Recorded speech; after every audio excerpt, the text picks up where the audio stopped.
All right, today we're talking to Air Force veteran Andrew Juden and Army Guard veteran Mike Allen from 5th Meridian Group. So, Andrew, why don't you go first? Tell us what you did in the Air Force before we get to talking about business and entrepreneurship. Yeah, absolutely. Thanks for having us on. My career in the Air Force started in 2000 and ended in 2013. I was in the Missouri National Guard, Air National Guard for 5 years. The base that I was assigned to was the 131st Fighter Wing in St. Louis. It was a base that was bracked in 2005.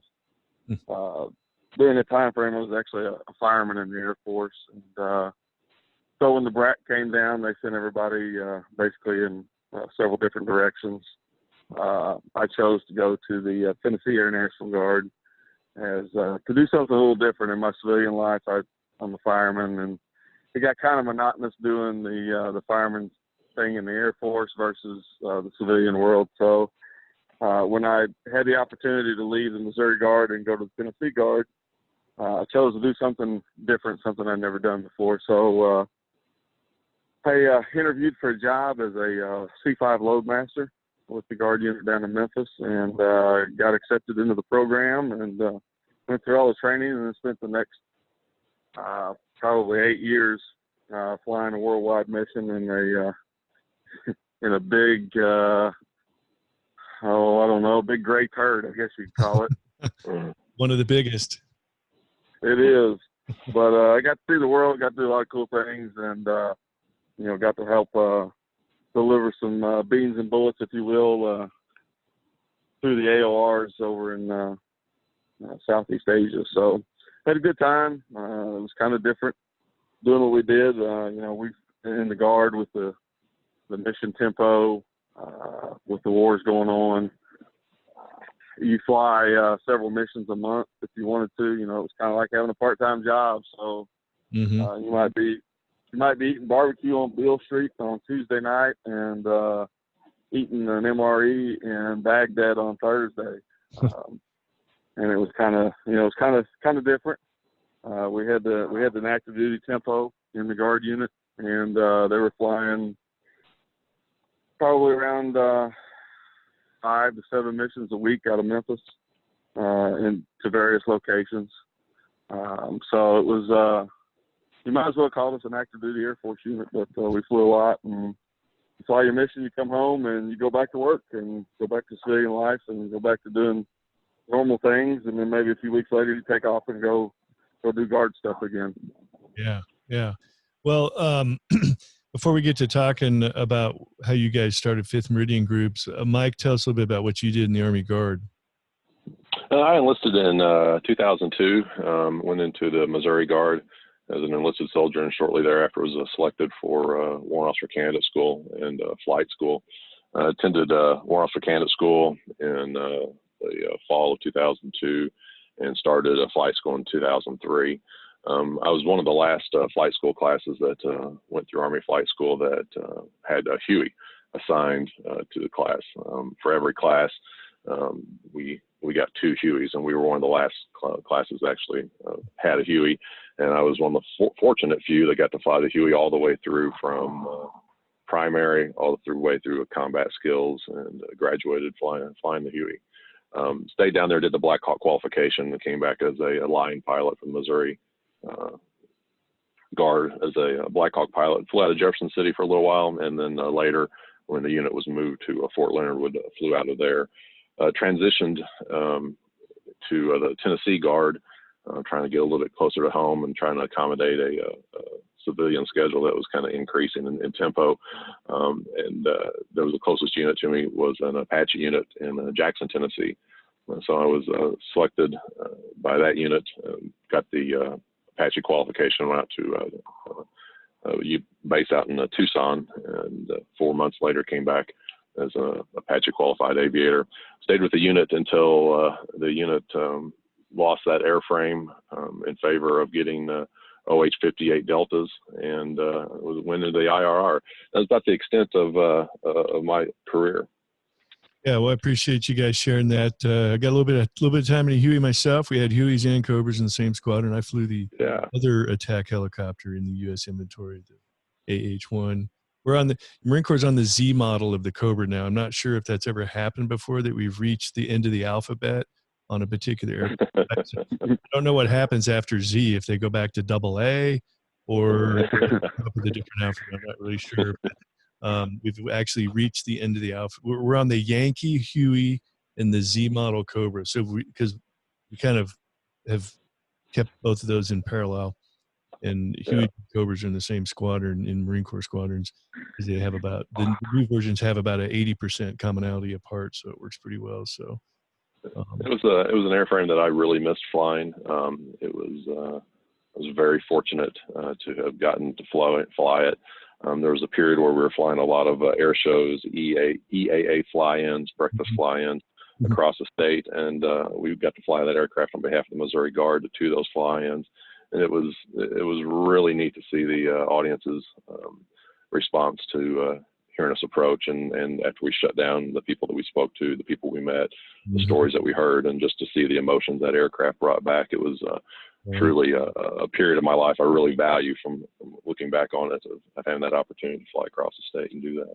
Yeah, especially from the Vietnam era. You know, that's we made infamous in the Vietnam times, but yes, quite the versatile machine. One of those classic aircraft that'll always, you know, the joke in the Marine Corps was when the last Black Hawk pilots fly out to Davis Monthan and drop off the last Black Hawk at the mothball facility where they're retiring Black Hawks, they'll fly home in a Huey, because the Huey's still going to be around.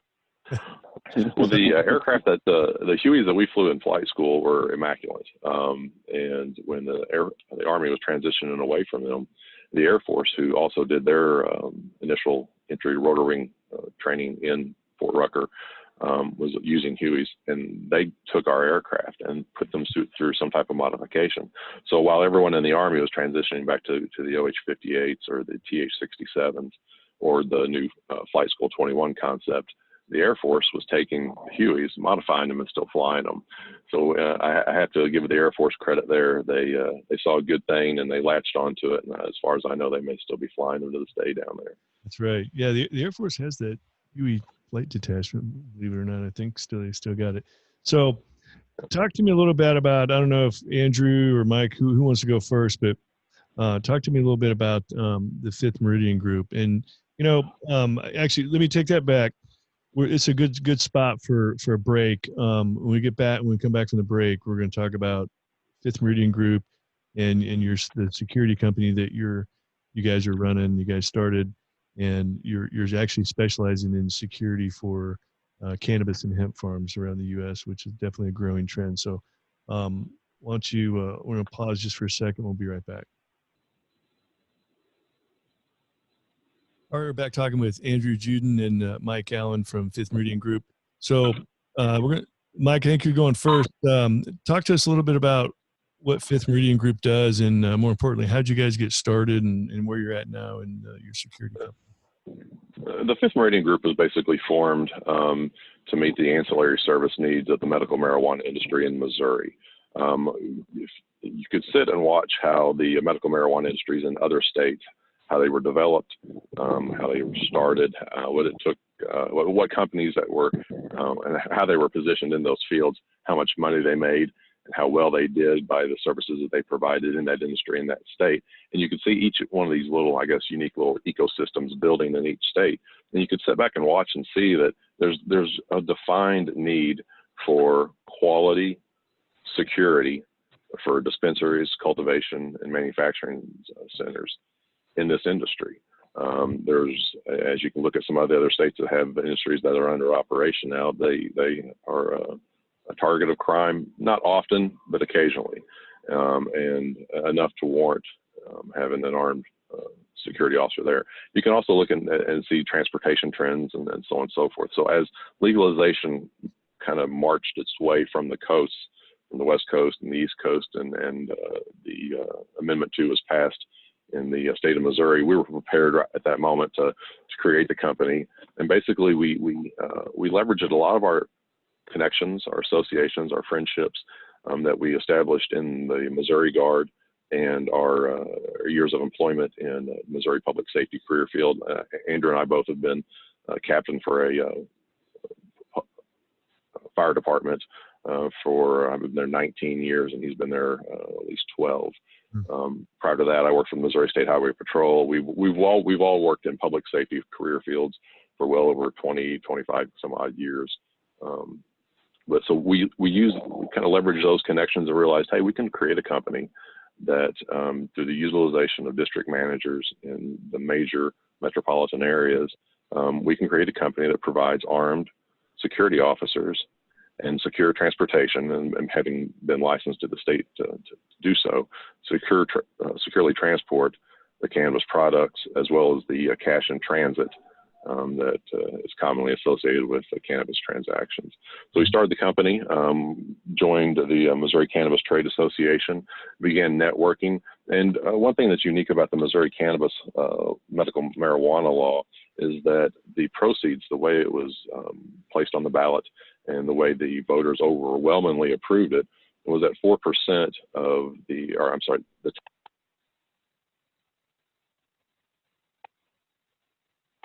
go straight to the Missouri veterans. So all the proceeds from that there just for a second. I think you're saying what percentage of the? My apologies. 4% of is the tax that's applied to Missouri cannabis for medical marijuana, and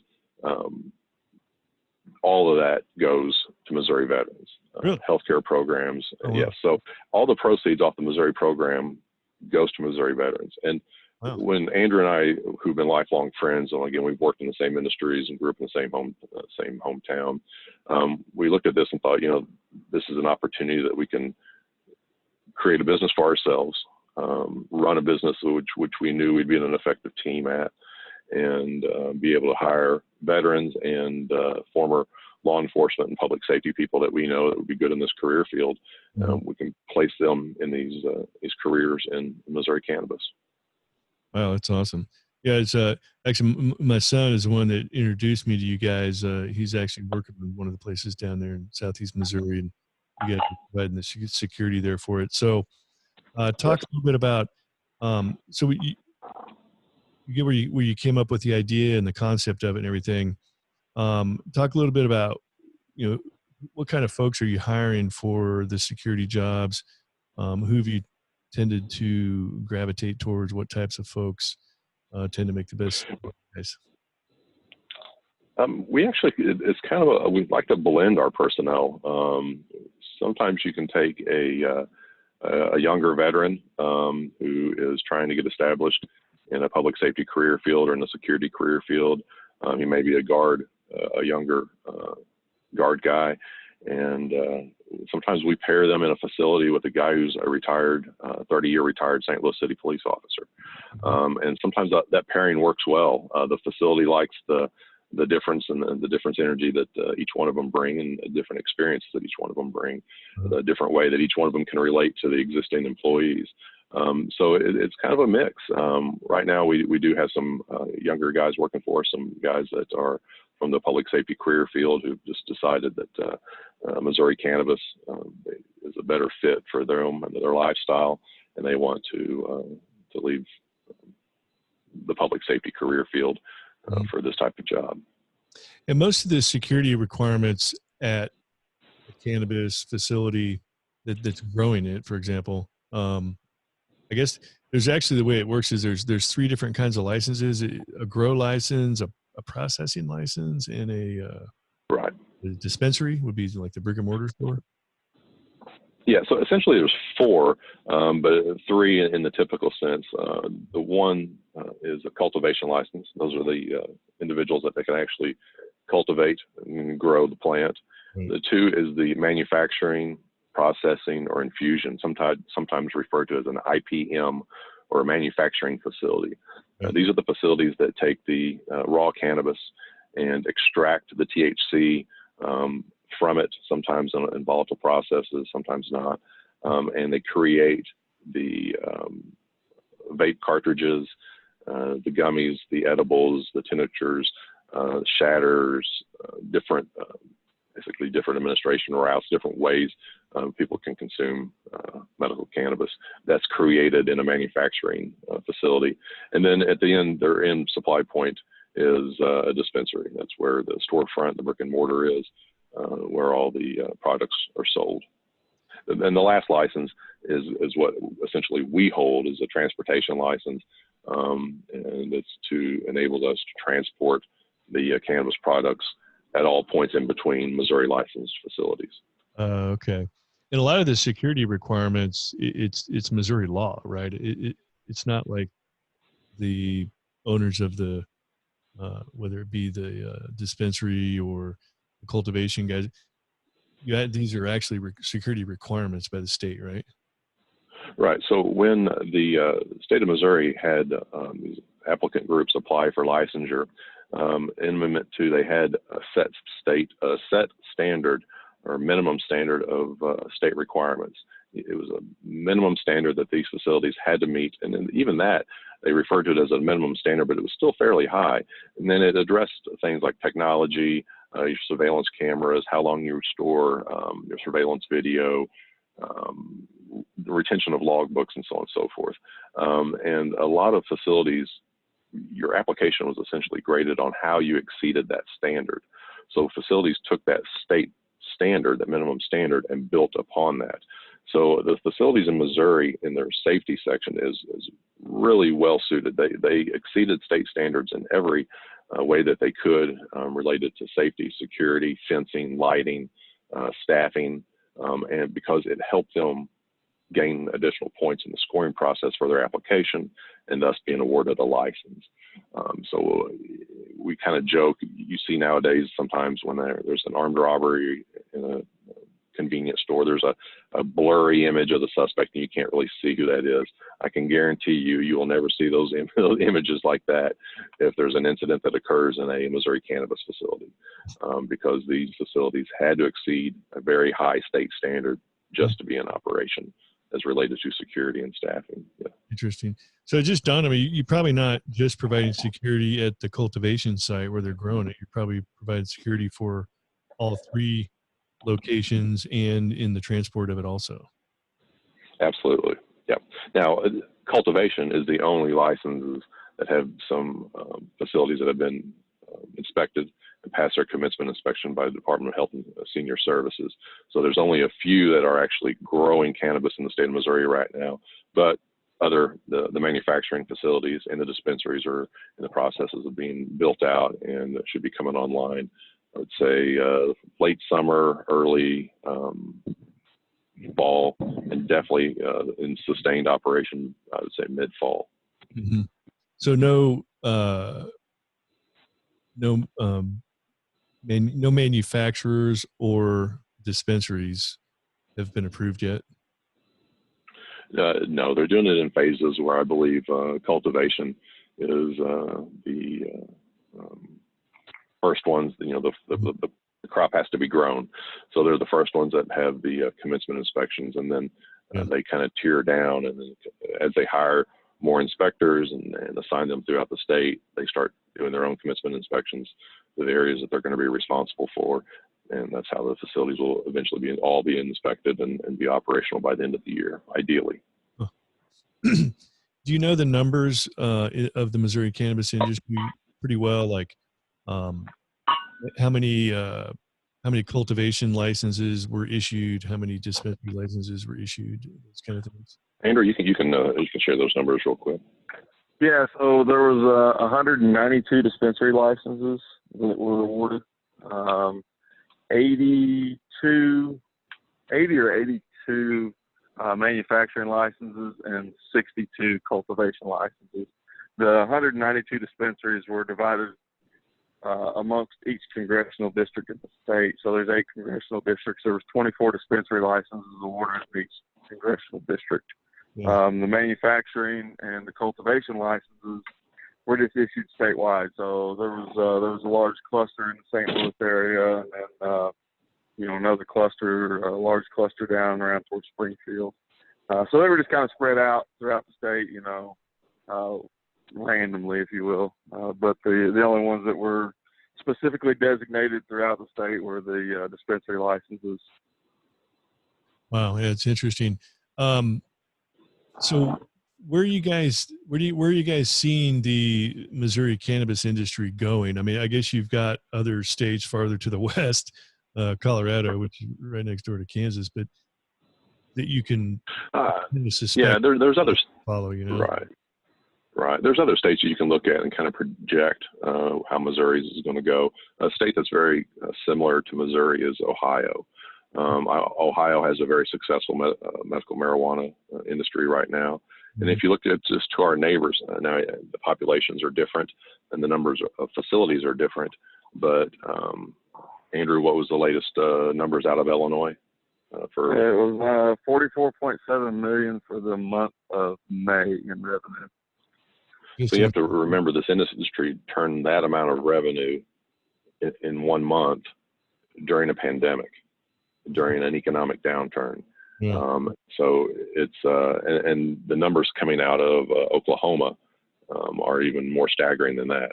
I don't even remember the number for their medical program out there, but it's a number that far exceeded that of what Illinois was. So this industry is still churning strong, going strong, still turning patients. They're nimble enough. The laws are allowing for curbside pickup. They're staying open. Some industries in some states are being classified as essential services. So yeah, I mean, this is it's an industry that is it's here to stay, and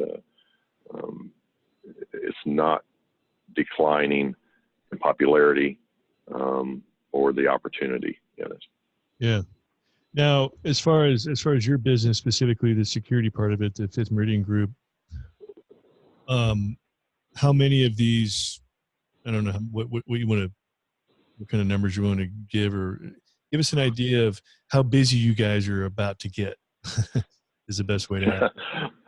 Well, it's hard to say. I mean, we started working with applicant groups back last year, this time last year, when they're in the application phase.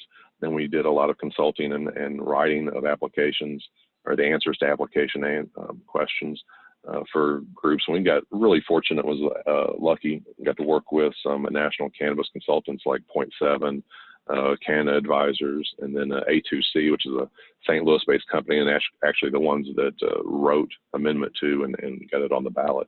So we worked with a lot of groups back then. Then there was the approval process. So many of the groups that we worked with did get their license approved. So now we're in a phase where we're assisting them in their build out, getting basically assisting them to market and getting them ready to go. We've got guards on the ground protecting cannabis at one of the two approved cannabis cultivators in the state of Missouri right now, and more as they start operation. We're just right now in the cusp of where everybody's going to start growing, and this industry really comes alive. Yeah. And how many? I don't think I caught how many transportation licenses they issued. Andrew, you may have checked more recently than I have. Ours 20, is 33, but there's now they're up to 24. They've issued 24 licenses. There was 22 initially that had applied, and then the transportation license is actually the only license out of all 4 licenses that is open for applications year round. The other licenses were only open for a short window of an application period, and then they were closed. And honestly, I don't know when they'll eventually be opening back up for applications, I'm sure, especially when recreation comes. But none of those licenses are available to be applied for now, other than transportation licenses. Okay. And are you guys familiar with the main problem of the cannabis industry is, when this first started coming on, especially in Colorado, I was reading articles about it where it might be legal in the state, but federally it's still considered not legal. And our banking system is essentially the Federal Reserve and federally controlled. So most banks in everywhere you go are somehow federally related or federally regulated and are not authorized to do business with cannabis, with the cannabis industry. Is that still the same? There are banks that actually part of our business is comprised around cash in transit, and we have that business because the cannabis-friendly bank cannot do business, or the courier service that would normally pick up this money and deposit it at the Federal Reserve cannot do it because it's cannabis money. Yeah. So yeah, there is a disconnect between Missouri banking and cannabis money. However, there are a lot of solutions that are coming together out there, and a bank can do cannabis banking, but they have, from my understanding, their reporting, the way they have to handle the money, the processing is tenfold of what it would be if it was just non-cannabis money. And I think a lot of banks are hesitant to take on that responsibility, to take on that amount of oversight for so few number of customers. However, like I said, there is a lot of companies coming into that void, filling it with virtual banks, and you can, in the state of Missouri, you'll have the opportunity to pay with a credit card in many of the dispensaries. So yeah, that is something that a lot of people don't realize, that there are workarounds, but it is an issue. And for cannabis facilities, they also, not only are they in a volatile industry, but when they do their taxes, a federal tax code called 280E, it's IRS tax code 280E, basically prevents them from being able to write off anything. So they're heavily taxed, heavily penalized, and the 280E aspect of it really cuts them pretty deep. And they hopefully that will be changed in the months or years ahead. But we'll see. Yeah, interesting. Well, so in the context of entrepreneurship, you guys have both spent time in the military. You're both firefighters. How does it compare to running your own business and being an entrepreneur? One thing that I've noticed as working in public safety, or even my time with the Guard, I was able to come home and kind of just check out of thinking about it and being emotionally attached to my career. And then it wouldn't reattach until I started back into the cycle of getting back to work the next day or whatever. And when you're operating a business like this, especially when you're putting someone out there armed, protecting a crop that is high value, it's a high attention, it keeps you awake. Your mind's engaged in the business constantly. There's no checking out of it. You're always thinking about it. When the phone rings, you're always concerned about, is it good? Is it bad? Is this something that's going to move us forward or set us back? So yeah, it requires that 24/7 commitment that you hear a lot of small business owners say. It's absolutely true. Andrew, you feel the same way? Yeah, I feel the same way. I had a little taste of entrepreneurship coming into this. I operated a company that does emergency response training for companies like Procter & Gamble, and it's not a full-time business like this is. I will call it a seasonal. It was a biannual or a semi-annual business, to where we went out and did training in the spring and in the fall, and it was over with. So I had these same concerns, during the time we were in operation and training, but then after that, it was all fine and dandy. Like Mike was saying, you got to be, nowadays we've got to be concerned with, is everything going okay at the facility? We got 3 conference calls a day with 3 different clients. You got this, you got that. Hey, somebody called in sick. We got to get that covered. There's just there's a lot of things in the mix constantly every day. Mike and I talk on the phone every morning and be like, hey, what's going on today? Yeah, we do this, that, and the other. And, before the day's over, 10 different things have jumped up that we didn't plan on. Yeah. And with us both still working a full-time job, sometimes your full-time job gets in the way of your entrepreneurship. But, you got to be good at multitasking and be able to handle those things when they come up. Yeah. Well, we're getting close to the end of our time. So I wanted to give you guys the last word. If you're talking to somebody that's in the military, somebody veteran in transition, and they're really looking forward to getting out and starting their own business, looking for that vehicle to the fight of entrepreneurship, what kind of advice would you have for them? Go ahead, Andrew. I'll let you lead off, and I'll try to finish eloquently behind you. I think, from our experience through this whole process is just keeping the big picture in front of you, keeping yourself away from being tunnel vision through whatever process you're going through, trying to keep a wide angle on everything, because you can get bogged down in the weeds, and before you know it, a lot of things have piled up on top of you. You've missed a couple things. Inherently, you're going to make mistakes. Everybody does. You just got to roll with it and recover from it. But as long as you keep your eye on the prize at the end of the day and don't get bogged down with tunnel vision, you'll come through strong, and it all works out for everybody. That's great. Yeah, I can really only echo what he said. It takes that commitment, set deadlines for yourself. I'm checklist oriented from having the aviation background in the military as well as a commercial FAA license. I'm checklist oriented, and I create checklists for just operating business lists, and it keeps me honest. It keeps me on a schedule, and as I want to finish that list, I want to check everything off just like I would in an aircraft at the end of the day, and it basically propels me through the day and gets a lot of things done, and it just feels natural to me. Andrew and I, we hold each other accountable. If you're supposed to, something's responsible by a certain deadline, we hold each other accountable to those deadlines, and we understand each other. We have civilian lives and lives that we have to attend to and make time for, but that's really about it. Now's a good time to get into the market, and I would encourage anyone that's considering starting their own business to get after it. It's a great time, and we're really enjoying it.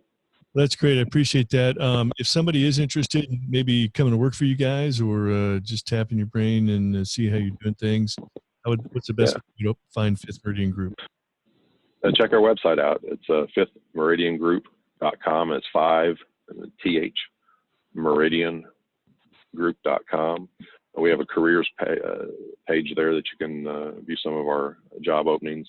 And if you're interested in working in Missouri Cannabis as an armed security officer, or perhaps as a armed transport officer, you have a military background and a decent driving record, and want to really work in a really unique and challenging industry, give us a look and submit a resume. We'd be interested to speak with you. All right, that's awesome. Well, hey guys, I really appreciate you sharing your story. Maybe we'll have you back on the show in another year or so when you guys have checked back in with your success, and we look forward to your future success. Absolutely, we appreciate the opportunity to be here. Thank you. You bet. All right, guys, appreciate it. Yeah. Thanks. You bet. Yeah, these three veterans are Oscar Mike. We're out of here. Thanks.